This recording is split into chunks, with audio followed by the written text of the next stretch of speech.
Qual o melhor remédio contra a má circulação? Será que é a diosmina, a esperidina, o Daflon, o Venaflon, Diosmin, Perivasc, Venalote? Qual o melhor? Ou será que injeção faz mais efeito? Injeções de Clexane diversa ou AS? Será que o AS infantil, aspirina prevente, ou melhor usar o Xarelto, que é a Rivaroxabana, o Pradaxa, que é a Dabigatrana, o Eliquis, que é a Pixabana? Qual o melhor remédio contra a má circulação? Esse vai ser o nosso assunto de hoje. Eu sou o Dr. Antônio Casselli, sou médico especialista em cirurgia vascular e angiologia. Se você se interessa por esses assuntos como má circulação, trombose e embolia, faz a sua inscrição aí no canal, deixa o sininho ativado. Dessa forma você é notificado de todas as novidades que acontecem por aqui e já aproveita e deixa o seu like, clica no gostei. O joinha, sua curtida é muito importante para que a gente possa alcançar mais pessoas, levar informação de qualidade e até mesmo salvar vidas contra as doenças da circulação.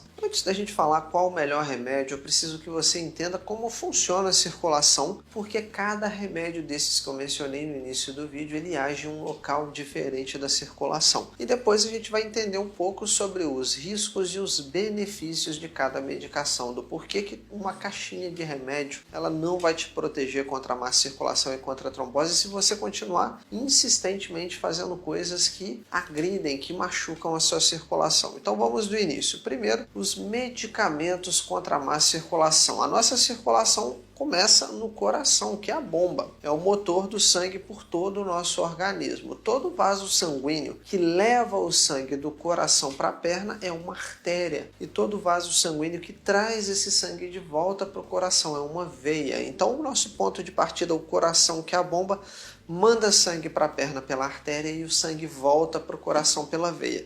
Vai pela artéria, volta pela veia e fica circulando pelo nosso organismo. Dessa forma, as artérias são especialistas em levar sangue, um oxigênio, rico em oxigênio e em nutrientes. E o sangue das veias, em contrapartida, é cheio de gás carbônico e de impurezas. É como se fosse uma água doce e uma água salgada. E a grande importância de eu te explicar isso, de você conseguir entender, é que existem medicações que são melhores para as artérias, assim como existem medicações que são melhores para as veias. Só aí já é dos pontos de partida para você entender por que o AS, a aspirina infantil, o AS infantil, o Ecasil, tudo isso, né? A aspirina prevente não são bons, não são as melhores opções para trombose venosa, que é aquela trombose que deixa a perna inchada, quente, pesada e dolorida. O AS, ele é um remédio melhor para as artérias, para prevenir o AVC, o infarto e tromboses arteriais. Mas vamos lá, vamos voltar para o nosso raciocínio. Cada medicação que eu falei, elas têm propriedades diferentes, mas de forma geral, já vou entrar no detalhe dos remédios para as artérias, dos remédios para veias, mas eu preciso que você entenda que o remédio, assim como um veneno, para ele te fazer bem ou te fazer mal, só depende da dose. Se você tomar 100 comprimidos de vitamina C, vai fazer mal para o seu organismo. Apesar de ser uma vitamina,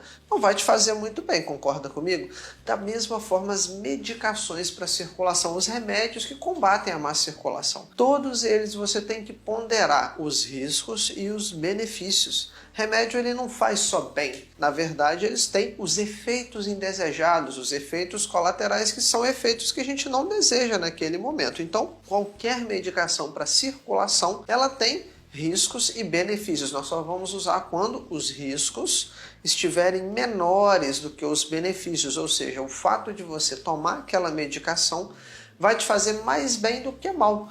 Vai ajudar o seu corpo ao invés de prejudicar, vai fortalecer as suas veias, desentupir as suas artérias de formação de placas de gordura, ao invés de causar riscos de sangramentos, problemas no fígado e outras complicações que os remédios de má circulação podem causar. Então, para a gente entender qual a função dos remédios de circulação, a gente precisa categorizar eles, separar esses remédios em classes. Então existem aqueles remédios que são bons para as veias, existem aqueles remédios que são bons para as artérias. Eu vou citar alguns deles agora de forma breve e depois eu vou entrar em detalhes em cada uma dessas medicações. Então, para as veias, nós temos duas grandes classes, os remédios que são os flebotônicos e os remédios que são anticoagulantes. Os flebotônicos, alguns para você entender, o Daflon, o Venaflon, Diosmina, Esperidina, Venalote, Velunide, Perivasc, Flavonide, são todos flebotônicos. Flebotônicos, para ficar fácil para você entender, traduzindo para o português, são as medicações que são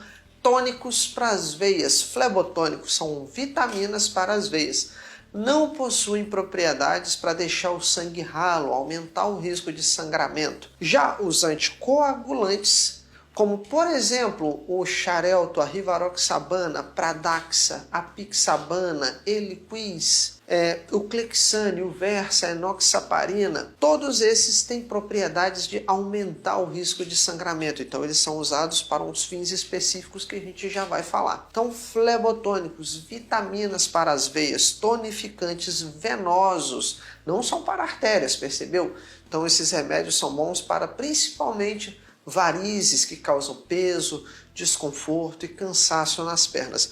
Os anticoagulantes deixam o sangue com a propriedade maior de você sangrar. Então eles são usados para trombose. Os coágulos sanguíneos, para eles serem reabsorvidos pelo corpo, os anticoagulantes têm um papel importantíssimo. Então Marevan, Coumadin, Pradaxa, Eliquis, Rivaroxabana, todos esses são anticoagulantes. Da mesma forma que eles fazem a gente ter um risco maior de apresentar um sangramento, eles são bons em contrapartidas para reabsorver trombos, enquanto os venotônicos, os flebotônicos, eles não têm essa propriedade de deixar o sangue, entre aspas, ralo, aumentar o índice de sangramento, o risco de sangrar pela gengiva, pela vagina, pelo nariz, dentro da cabeça ou em uma úlcera do estômago. Eles são bons para melhorar as veias, são tonificantes venosos para varizes, para peso, cansaço e inchaço nas pernas. Então eu citei alguns medicamentos que são excelentes para as veias, só que eles não são tão bons para as artérias. Quer um exemplo? Também temos dois grandes representantes dos remédios para as artérias. Então, dois para as veias que eu citei, flebotônicos e anticoagulantes, agora para as artérias, os antiagregantes plaquetários e os vasodilatadores. Vou exemplificar para você para ficar fácil de você entender. Os remédios que são antiagregantes plaquetários, eles nos ajudam a evitar que as plaquetas grudem umas nas outras. As plaquetas são células no sangue, fundamentais para a gente evitar uma perca sanguínea. Quando você se machuca, forma aquela casquinha de machucado. Isso é principalmente causado pelas plaquetas, para evitar a perca sanguínea. Então, os antiagregantes plaquetários, como o AS infantil, a aspirina prevente, o Ecasil, são remédios que nos ajudam a evitar essa aglomeração plaquetária. Para que eles servem? Para evitar complicações como um AVC, que é um derrame, um infarto, um ataque cardíaco, tromboses nas artérias. Lembra, artérias são os vasos que levam o sangue do coração para a perna e as veias da perna para o coração. Tem trombose nas artérias e trombose nas veias, então a AS é bom para isso. Já os vasodilatadores ajudam aquelas pessoas que têm má circulação, principalmente quando andam. Talvez você conheça alguém que anda, a perna dói por falta de circulação, a pessoa para. Deixa a perna circular um pouquinho aquele sangue, volta a andar de novo. Então quem anda, anda e para, são pessoas que apresentam claudicação intermitente. Então, pessoas que apresentam essa claudicação, elas não vão se beneficiar tanto do AS, elas vão se beneficiar melhor de quais medicações?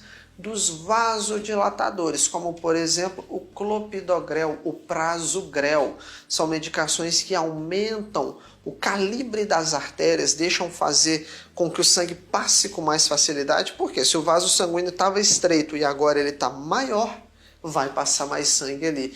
Então não existe a melhor medicação para dor nas pernas, o melhor remédio para má circulação. Nós estamos falando de quê? Má circulação nas veias ou de má circulação nas artérias? No caso, por exemplo, das varizes, flebotônicos são bons. No caso da trombose, anticoagulante. No caso de entupimento das artérias, como em pessoas claudicantes, no AVC e no infarto, nós já vamos nos beneficiar dos vasodilatadores e no caso do AVC infarto que agrega plaquetas e a trombose arterial, dos antiagregantes plaquetários como a AS. Então, se você usa a AS para prevenir uma trombose venosa, não é a melhor medicação. Se você usa, por exemplo, diosmina para tratar uma trombose, não é a melhor medicação. Se você usa anticoagulantes para melhorar a claudicação, também está errado, não é a melhor estratégia, assim como usar vasodilatador